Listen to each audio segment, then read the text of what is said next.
कहना गलत नहीं होगा कि कल के जलसे के बाद जो कशीदगी थी सियासत में वो हमें बढ़ती भी नज़र आ रही है और ज़्यादा पोलराइजेशन बढ़ गई है। जो दो फरीक थे या दो मुख्तलिफ सोच के लोग थे, पार्टीज़ थी, वो और आपस में और ज़्यादा उनके दरमियान खलीज आ गया है और ज़्यादा वो पोल्स अपार्ट नज़र आ रही हैं, पोलराइजेशन और बढ़ गई है और आगे आने वाले दिनों में ये मज़ीद बढ़ती हुई नज़र आएगी। मुझे इसमें भी कोई डाउट नहीं है और मेरा ख्याल है किसी और को भी नहीं होगा, क्योंकि वहाँ जो तकारीर हुई, जो जलसे में जो जिस तरह से तकारीर की गई और जिस तर्ज की तकारीर की गई, यकीनन वो एक पारा बढ़ाने वाली, सियासत का पारा बढ़ाने वाली तकारीर थी।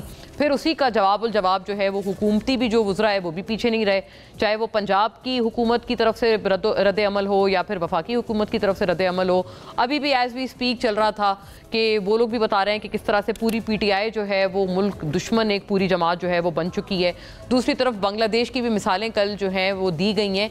लेकिन नाज़रीन, बहुत सारी बातें इस वक्त, अब एक्चुअली जो सवाल है वो सवाल ये है, क्योंकि इस वक्त जो सिचुएशन है उससे तो कोई इनकार नहीं कर सकता कि ये इस वक्त सिचुएशन है जो बन गई है, लेकिन ये सिचुएशन किसकी पैदा करता है, एक्चुअल ये सवाल है। इसके हवाले से भी नाज़रीन दोनों इतराफ़ अपनी अपनी बात कर रहे हैं। एक तरफ हुकूमत का या रियासत का ये मौक़िफ़ है कि ये तमाम तर मामला पाकिस्तान तहरीक इंसाफ ने अज़ खुद बिगाड़ा है। इन्होंने एक बयानिया बनाया था इमरान खान साहब के ऑफिस के आउस्टर के बाद से, और चलते चलते चलते 9 मई तक आया और कल्मिनेशन उसकी 9 मई थी। फिर उसके बाद भी ये बयानिया नीचे नहीं आ रहा, बल्कि उसी तरह से ये इसको आगे बढ़ाया जा रहा है, इसको और मज़ीद इंटेंस किया जा रहा है PTI की तरफ से। तो ये सब जो किया धरा है ये दरअसल इस बयानिए का है।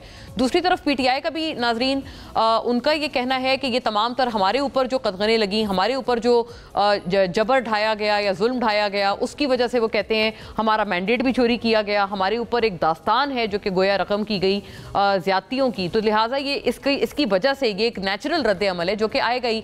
दोनों इतराफ़ के मौक़िफ़ की तो हम नाज़रीन बात करेंगे, लेकिन फैक्चुअल बातों में इतनी बात भी करना ज़रूरी होगी कि अगर NOC कल के जलसे के लिए मनसूख नहीं की गई थी, जैसे कि इससे पहले जलसों के लिए कर दी गई थी, तो फिर क्या वजह थी कि पूरे जो इस्लामाबाद पिंडी में जो है वो एक कंटेनर्स का गोया अंबार लगा दिया गया कि जैसे कि ये एक रात पहले से ये तमाम तर सूरत हाल मौजूद थी। पूरे जो ट्विन सिटीज़ थे, एग्जिट और एंट्रेंस पॉइंट्स भी जो हैं वो बंद कर दिए गए थे। क्या वजह थी कि NOC के बावजूद जो है ये माहौल पैदा किया गया था इंतज़ामिया की तरफ से, और अगर NOC दे ही दी थी तो फिर उनको आने भी देते, ये माहौल ना पैदा करते, तो क्या जो वहाँ कारकुनान पहुँचे थे उन तमाम तर पाबंदियों के बावजूद वो एजिटेटेड पहुँचे थे? ये एक वजह है। ये एक सवाल करना इंतज़ामिया से बहरहाल ज़रूरी है, हुकूमत से बहरहाल ज़रूरी है। दूसरी तरफ नाज़रीन PTI से भी ये सवाल करना ज़रूरी है कि आप अपने पाँव पर बार बार गोया कुल्हाड़ी क्यों मार रहे हैं, क्योंकि इस्टेब्लिशमेंट को बार बार खान साहब इस तमाम तर बयानिए के बावजूद बुला रहे हैं कि हम इनसे बात करना चाहते हैं, हम तो बात ही ताकतवरों से करना चाहते हैं। क्या ताकतवरों से बात हो सकती है जब एक तरफ बांग्लादेश की जो है वो मिसालें दी जा रही हैं और इस तरह का बयानिया बनाया जा रहा है, और मीडिएशन करने वाली बहरहाल हुकूमत ही है।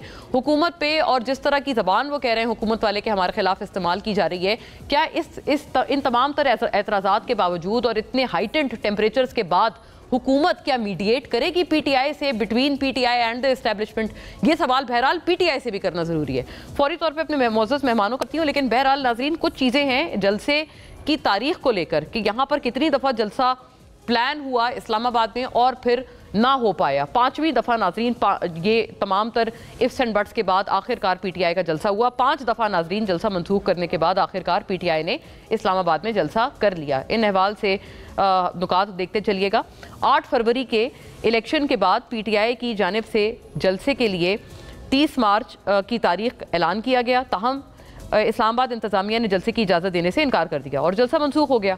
इस्लामाबाद हाई कोर्ट ने 6 अप्रैल को इस्लामाबाद में जलसा करने की इजाज़त दी, लेकिन इंतज़ामिया की जानिब से इजाज़त ना मिलने पर एक मरतबा फिर से जलसा मनसूख कर दिया।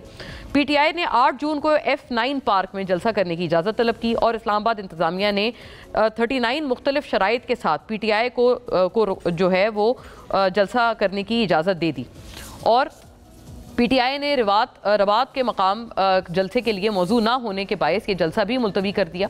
रवात का जो पहले मकाम दिया गया था, 6 जुलाई को इस्लामाबाद हाई कोर्ट के हुक्म पर इस्लामाबाद इंतज़ामिया ने PTI को तरनौल के मकाम पर जलसा करने की इजाज़त दी। PTI ने जलसे की तैयारी ज़ोर शोर से शुरू की, ताहम 5 जुलाई को सिक्योरिटी खदशात के बायस जलसे की NOC मनसूख कर दी गई।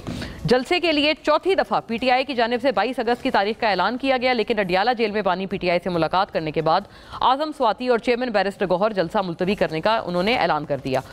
और फिर नाजरीन इसमें वफाकी वज़ीर इत्तलात जो हैं फिर नाजरीन इसमें 5 दफ़ा जलसा मनसूख करने के बाद आखिरकार इस्लामाबाद इंतजामिया की इजाज़त से PTI ने 8 सितंबर को इस्लामाबाद में जलसा कर लिया, विच वॉज येस्टरडे। जलसे के दौरान PTI के रहनुमाओं की तकारीर में सख्त लहजा अपनाया गया। वज़ीर आला खैबर पख्तूनख्वा का कहना था 1 से 2 हफ्ते में इमरान खान को कानूनी तौर पर रिहा ना किया गया तो PTI खुद जो है उनको रिहा करवाएगी। वज़ीर आला खैबर पख्तूनख्वा का यह भी कहना था कि इजाज़त हो या ना हो तहरीक इंसाफ अगला जलसा लाहौर में होगा।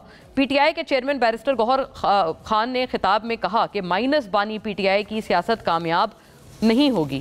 और वफाकी वज़ीर इत्तलात अता तारड़, अब ये रिएक्शन है नाजरीन, ने PTI के जलसे के हवाले से गुफ्तगू में कहा कि अवाम ने PTI के जलसे को मुस्तरद कर दिया। मरियम औरंगजेब का कहना था कि जलसी 9 मई और रियासत के खिलाफ मनसूबा साजी के जुर्म से बचने के लिए NRO की भीख है।